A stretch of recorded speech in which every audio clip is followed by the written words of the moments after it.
Hello friends, આજે ફરીથી આપણે એક નવો પોઈન્ટ જોઈશું. હવે સૌ પ્રથમ આપણે ડેમો પાર્ટી ખોલી લેશું, કારણ કે આપણે એમ જ શીખીએ છીએ એટલા માટે એસ્કેપ આપીને બહાર આવીશું. હવે ટ્રાન્ઝેક્શનમાં જશું. ફ્રેન્ડ્સ, આજનો પોઈન્ટ છે કે વેટનું પેમેન્ટની એન્ટ્રી કઈ રીતે કરવી. અહીં વેટ પેમેન્ટ છે, તો તમે ફ્રેન્ડ્સ વેટ ભરેલું હોય ત્યારે જ તમારે વેટ પેમેન્ટની એન્ટ્રી કરવાની રહેશે. અહીં બેંક પેમેન્ટ હોય તો બેંક પેમેન્ટ, ત્યાર પછી કેશ પેમેન્ટ, ત્યાર પછી ટેક્સ ટાઈપ છે તો અહીંયા વેટ લઈ લેશું. ત્યાર પછી ટાઈપ છે ટેક્સ ભરતા હોય તો ડ્યુટી, ઇન્ટરેસ્ટ ભરતા હોય તો ઇન્ટરેસ્ટ, પેનલ્ટી ભરતા હોય તો પેનલ્ટી. અહીં ડ્યુટી લેશું. ત્યાર પછી ડેટ આપેલી છે તો ડેટમાં 30/6 એટલે કે એક ક્વાર્ટરનું આપણે ભરી લેશું. ત્યાર પછી અહીં ફ્રોમ છે તો 1/4 થી 30/6નું લઈ લેશું. ત્યાર પછી ક્રેડિટ HDFC બેંક કરીશું. અહીં ચેક નંબર આપેલા છે 122, અહીં 30/6 લેશું. ત્યાર પછી ક્રેડિટ 100 રૂપિયા વેટ ભરીશું. અહીં ડેબિટ કરીશું. અહીં ફ્રેન્ડ્સ વેટનું અકાઉન્ટ તમને જોવા મળશે નહીં. ન હોય તો તમારે આઉટપુટ વેટનું એકાઉન્ટ ન્યૂ બનાવવાનું રહેશે. હું અત્યારે ટેમ્પરરી એક્ઝામ્પલ તરીકે બનાવું છું.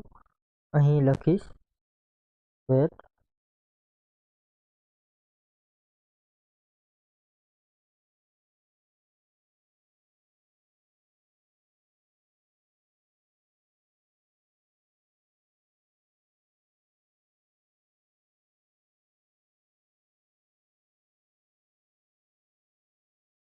અહીં લેશું ડ્યુટી એન્ડ ટેક્સ.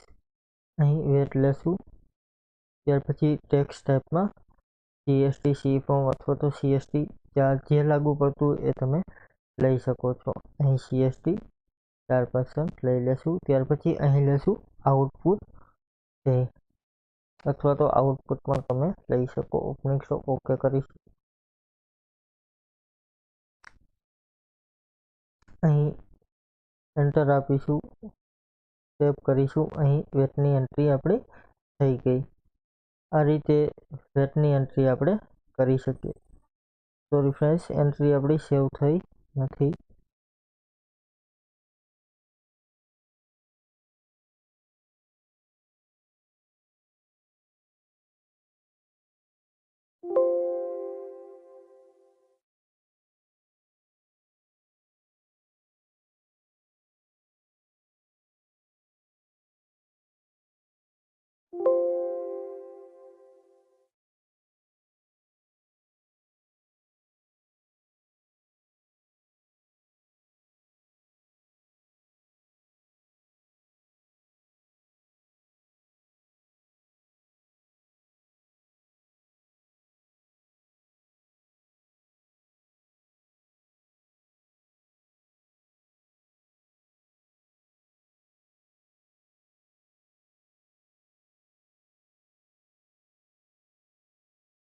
ઓકે કરીશું. અહીંથી ઓકે કરીશું.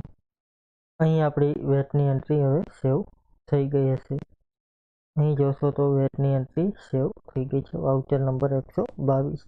આ પ્રમાણે ફ્રેન્ડ્સ તમે વેટ ભરી શકો છો અથવા તો વેટ જે ભરેલો હોય એની એન્ટ્રી કરી શકો છો. Thank you. કાલે ફરીથી આપણે એક બીજો નવો પોઈન્ટ જોશું. Thank you friends.